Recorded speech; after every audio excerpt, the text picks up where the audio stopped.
질병통제예방센터가 7월 중순까지 미국의 코로나19 상황이 꾸준히 좋아질 것이라고 발표했습니다. 메릴랜드주는 대형 백신 접종소 모두에서 예약 없이 선착순 접종을 시작했습니다. 중소업체 종업원 급여 지원 PPP 프로그램의 융자금이 조기 소진돼 사실상 종료됐습니다. 미 신규 실업수당 청구 건수가 팬데믹 이래 처음으로 50만 건 아래로 떨어졌습니다. 바이든 미국 가족 플랜이 당초보다 7천억 달러 남아는 2조 5천억 달러에 달해 조정이 불가피해질 것으로 보입니다.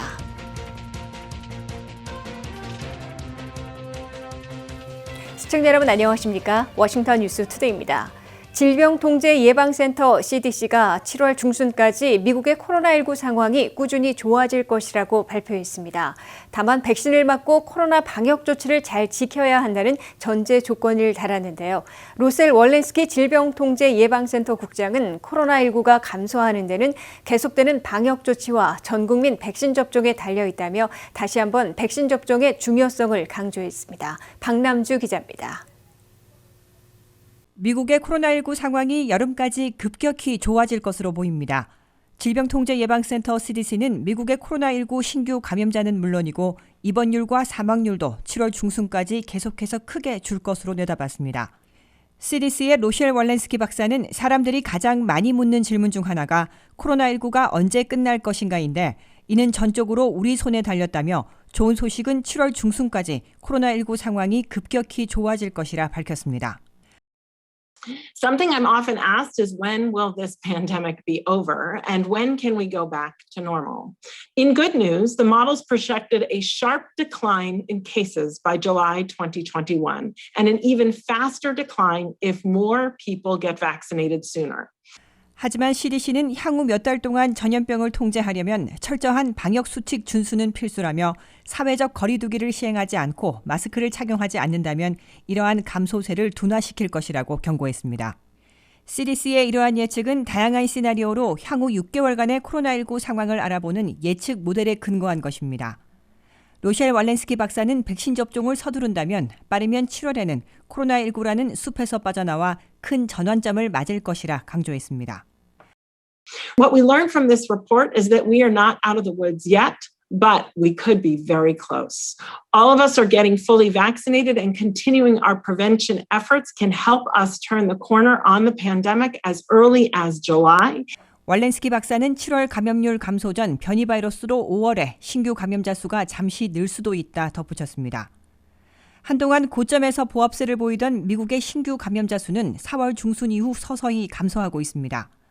오늘 기준 신규 감염자 수는 43,600명, 7일 평균으로는 47,600명으로 4월에 비해 30% 감소했습니다. 최근 신규 감염자 수가 감소세로 돌아섬에 따라 비교적 뒤늦게 반영되는 입원율과 사망률도 곧 하향세로 돌아설 것으로 기대되고 있습니다. 미국의 백신 접종률은 인구 전체로 보면 한 번 이상은 41.7%, 접종을 모두 마친 비율은 32.3%입니다. 18세 이상 성인 기준으로는 1차 접종 비율이 56.7%, 접종 완료 비율은 41.3%입니다. 65세 인구에서는 1차 접종 비율이 83%, 접종을 모두 마친 비율은 70.1%를 넘기고 있습니다. 앞서 조 바이든 대통령은 7월 4일 독립기념일까지 성인 인구의 1차 접종 비율을 70%까지 올려 바이러스로부터 미국민을 해방시키겠다고 천명한 만큼 오는 7월이 미국의 코로나19 상황에 큰 전환점이 될 것으로 기대되고 있습니다. WKTV 뉴스 박남주입니다. 백신을 맞으려는 메릴랜드 주민은 이제 예약 없이도 접종이 가능합니다. 메릴랜드가 몽고메리 칼리지와 식스플래그 어메리칸 테마파크 등 13개 대형 접종소 모두에서 예약 없이 선착순 접종을 시작했습니다. 미국의 접종률은 최근 크게 감소했는데 예약 없는 백신 접종이 접종률 개선에 큰 도움을 줄 것으로 기대를 모으고 있습니다. 보도에 김지수 기자입니다. 메릴랜드 주민이라면 이제 13개 대형 접종 사이트 모두에서 예약 없이도 백신을 접종할 수 있습니다. 메릴랜드 주정부는 현재 16세 이상이면 누구나 13개 대형 접종소에서 선착순 접종이 가능하다고 발표했습니다. 레리 호건 메릴랜드 주지사는 백신 접종률을 높이기 위해서는 예약 없는 선착순 접종이 더 효과적인 것을 알게 됐다며 선착순 백신을 모든 대형 접종소로 확대한 이유를 설명했습니다. 메릴랜드주는 현재 220만 명의 주민들이 완전히 접종을 마쳤습니다. 질병통제예방센터 CDC의 자료를 보면 18세 이상 메릴랜드 주민의 62.5%와 65세 이상 주민들의 85%가 적어도 한 번 이상 백신을 맞았습니다. 현재 예약 없이 백신을 맞을 수 있는 곳은 화이자 백신의 경우 몽고메리 컬리지와 메릴랜드 스테이트 페어 그라운드, 식스플래그 아메리칸 테마파크, 리젠시 퍼니처 스타디움, 립켄 아이언버드 스타디움 접종소 등이 있습니다. 모더나 백신을 맞으시려면 역시 몽고메리 컬리지와 프레드릭 카운티, 모린 콜롬비아 접종소 등으로 가셔야 합니다. 존슨앤존슨 백신을 예약 없이 맞을 수 있는 대규모 접종 장소는 아직 알려진 바 없습니다. 미국의 백신 접종률은 최근 들어 크게 하락했습니다. 3주 전 하루 337만 회에 이르던 접종 건수는 최근 213만 회로 37%나 감소했습니다. 이에 각 주들은 어떻게 백신 접종률을 높일지 새로운 고민에 빠졌습니다. 백신 접종을 시작한 대학생들을 대상으로는 1차 접종 후 방학 기간 동안 고향으로 돌아가더라도 거주지 제한을 없애 백신 접종의 문턱을 낮췄습니다. 12세에서 15세 사이에 있는 청소년 백신 접종도 서두르는 모습입니다. 캐나다의 경우 어제 12세에서 15세 청소년의 화이자 백신 접종을 허가한 세계 최초의 국가가 됐습니다. 미국도 오늘 제약회사 모더나가 12세에서 15세를 대상으로 하는 임상시험에서 96% 효과가 있다고 발표함에 따라 어린이 백신의 긴급 승인도 곧 이루어질 것으로 보입니다. 정부는 미국민의 백신 접종률을 높이기 위해 예약 없는 선착순 접종을 확대하고 어린이의 접종을 서두르는 등 지속적인 접종률 높이기에 박차를 가하고 있습니다. WKTV 뉴스 김지수입니다. 중소업체들에게 종업원 급여를 무상 지원하는 PPP 프로그램의 융자금이 조기 소진돼 지역사회 일부를 제외하고는 신규 신청이 중단됐습니다. 지난해 1차와 올해 2차를 합해 1,080만여 곳에 8천억 달러가 지원됐으며 지역사회 금융기관을 통해 여성과 소수의 소규모 업체들의 융자할 80억 달러만 남기고 있는 것으로 나타났습니다. 보도에 한면태 기자입니다. 코로나 사태에서 중소업체들과 종업원 일자리를 지탱해준 PPP 프로그램이 대단한 회막을 내리고 있습니다. 올해 시행된 2차 PPP 프로그램에 배정된 3천억 달러가 거의 소진돼 신규 신청이 중단됐다고 중소기업청 SBA가 발표했습니다. 당초 5월 31일까지 신청 시한이 연장됐으나 융자 예산이 소진되는 바람에 5월 5일자로 조기 종료된 겁니다. 다만 아직 남아있는 80억 달러는 지역 금융기관들을 통해 여성과 소수기업주 또는 낙후 지역에서 운영되는 소규모 업체에만 지원하도록 돼 있어 이달 말까지 신청이 계속됩니다. 또한 중소기업청은 이미 제출된 신청서들에 대해서는 6월 말까지 계속 처리해 승인 여부를 결정해 줄 것이라고 밝혔습니다. PPP 프로그램은 중소업체들이 2달 반치의 지원금을 융자받아 종업원 급여 제공의 60%를 사용하면 운영비용 40%까지 합해 100% 전액을 탕감받아 사실상 무상융자로 이용한 지원책입니다.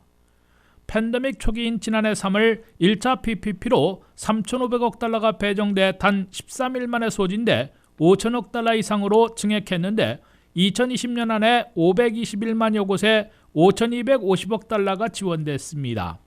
1차 때에는 500명 이하 중소업체로 제한했는데도 대규모 체인점들이 수천만 달러씩 PPP를 받았다가 지탄을 받고 반환하는 소동을 빚기도 했습니다.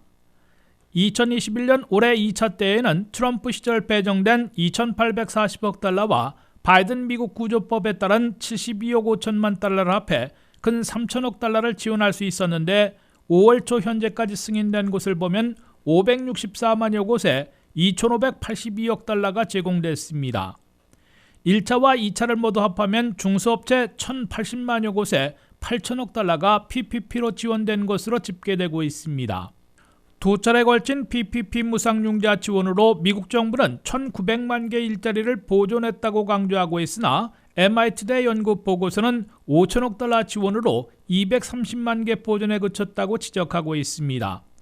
지난해 1차 PPP 융자분 520만여 건에 5,212억 달러에 대해서 탕감을 신청해 왔는데 55.7%인 290만여 건에 2,421억 달러가 탕감을 승인받은 것으로 중소기업청은 밝혔습니다.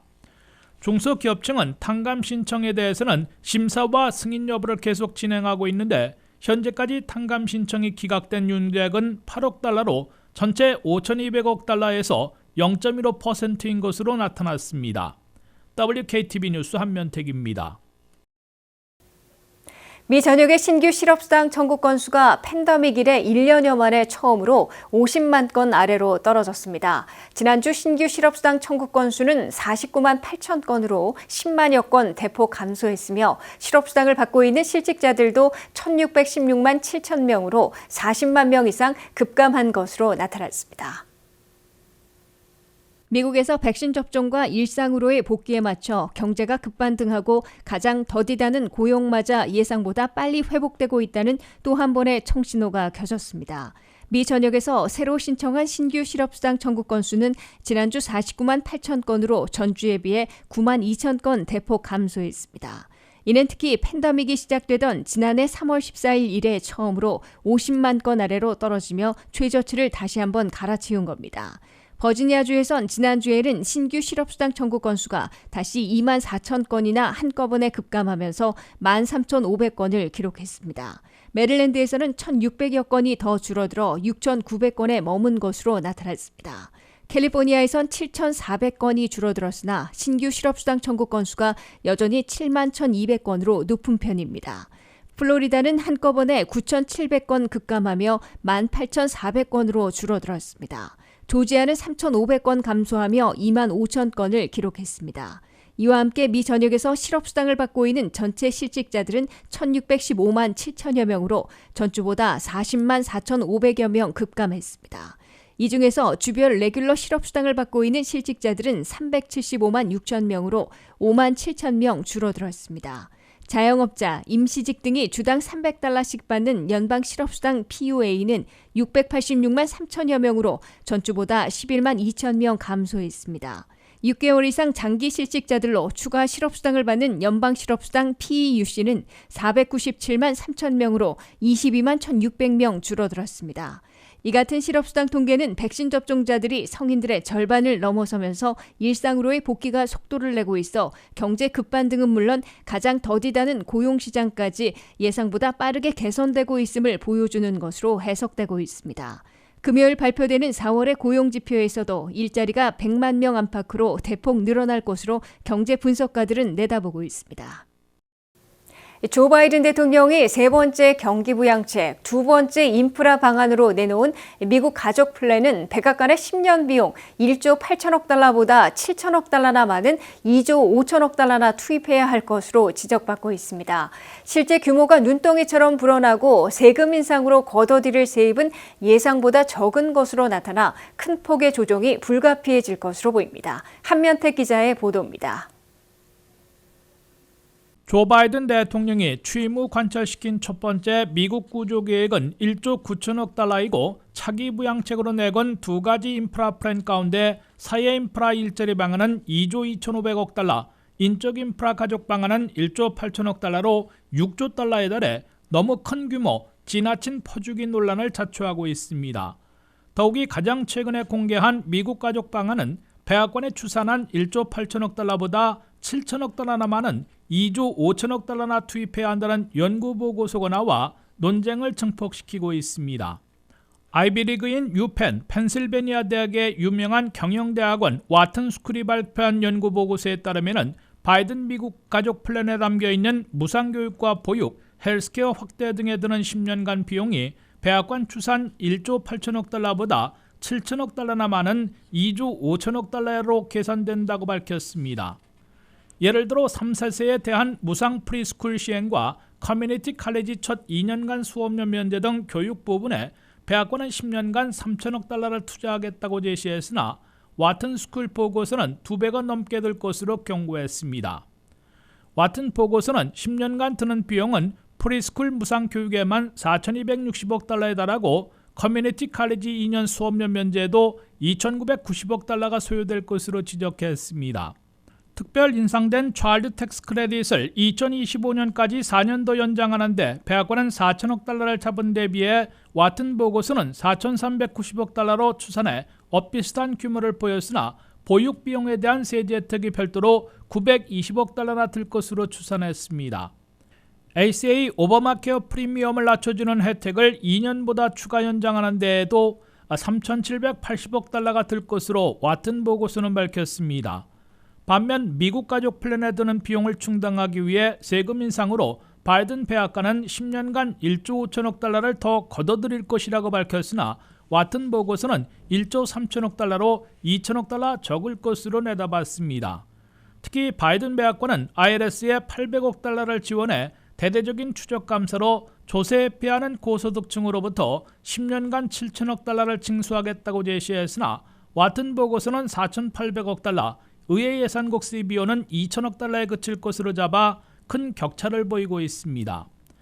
바이든 백악관은 이와는 별도로 사회 인프라 일자리 방안에 2조 2,500억 달러를 투입하면서 법인세 인상으로 10년간 2조 1,000억 달러의 세금을 더 걷어들일 것으로 제시해놓고 있습니다.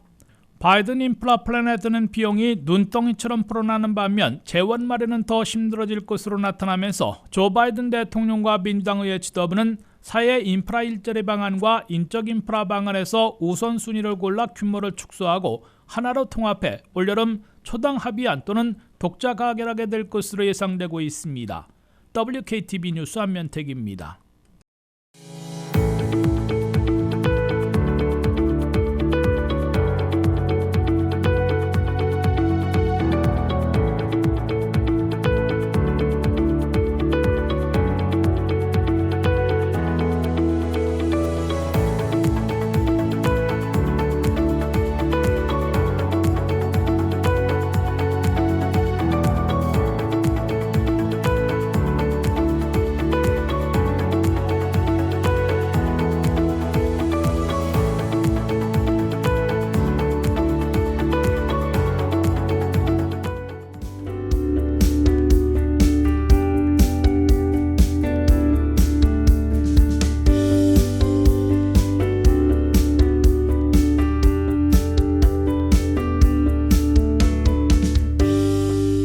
이상으로 워싱턴 뉴스투데이를 마치겠습니다. 시청해주신 여러분 고맙습니다.